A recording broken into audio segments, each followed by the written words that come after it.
Hey everybody, we're going to take a couple minutes to look at the critical thinking issue assignment for this week.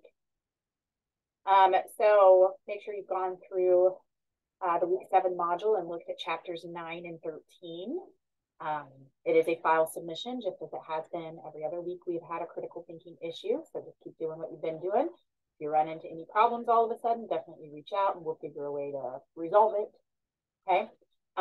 But we will be looking at the critical thinking issue at the end of chapter 13. It is perspective on the use of drones for surveillance. So the first thing you're going to want to do is read the introductory information there at the start of that critical thinking issue section. Remember, there's always a little intro, and then we have the 2 articles that you have to read. So read the introductory information first. Then you're going to read the first article, which is The Case for Drones by Colin Wood.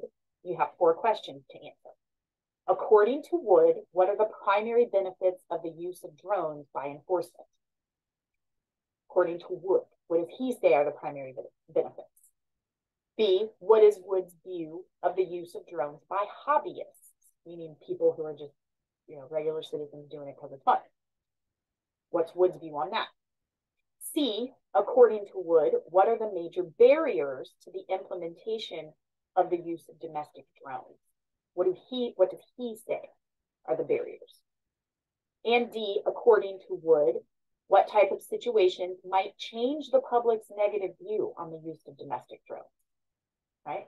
Again, all 4 of those questions are what he claims based on what you're reading in the article, not how you feel, but what is he saying about these concepts, right? Then you're going to read the second article, 5 Reasons Why the U.S. is Not Ready for Domestic Drone Use by Lucas Eves. We have 4 questions to answer about this article. According to Eves, what are some of the risks of abuse with domestic drones? Again, according to him.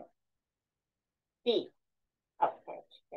According to Eves, how might drones use violate our privacy rights as well as public safety? What concerns does Eves raise regarding the lack of a legal framework for regulating the use of domestic drones? And on what grounds does Eves claim that public perception is currently the best argument against domestic drones? Right, so again, all of those questions, what does he say? And then finally, after reading both articles, you have 2 questions to answer. A, the U.S. government is currently expanding its use of drones for aerial surveillance in the United States, including along its southern border with Mexico. We have already read Wood's argument regarding the current use of drones in this country by law enforcement. We know how he feels. But how would Eves respond to Wood's argument? Right? How would Eves respond to Wood's argument about the use of domestic drones by law enforcement? Which person makes the stronger argument? Support your answer.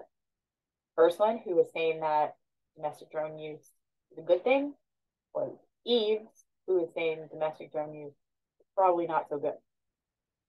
How would Eves respond to Wood's argument about the United States using drone surveillance along the border? And of the 2 men, which one is making the better argument and why? This doesn't mean that you have to agree with the person you think is making the better argument. Just who's making the better argument. I can look at 2 arguments and I might actually agree with one side, right? But I can also analyze the argument and realize that this person over here is actually presenting a stronger argument, even though I actually agree with this person over here. This person over here is just not doing a good enough job to support the argument. So it's not really about how you feel, it's just who do you think is presenting the stronger argument.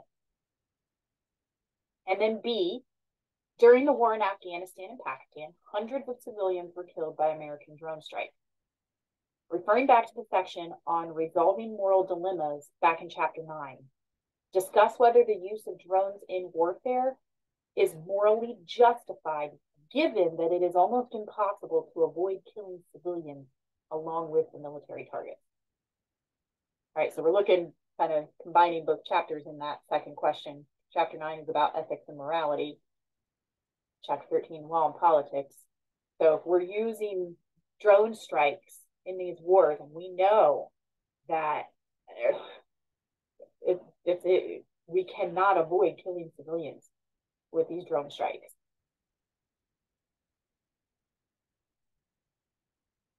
Discuss whether we should still be doing that based on that information in chapter 9 about solving or resolving moral dilemmas. Okay. All right. So that's it for the week 7 critical thinking issue.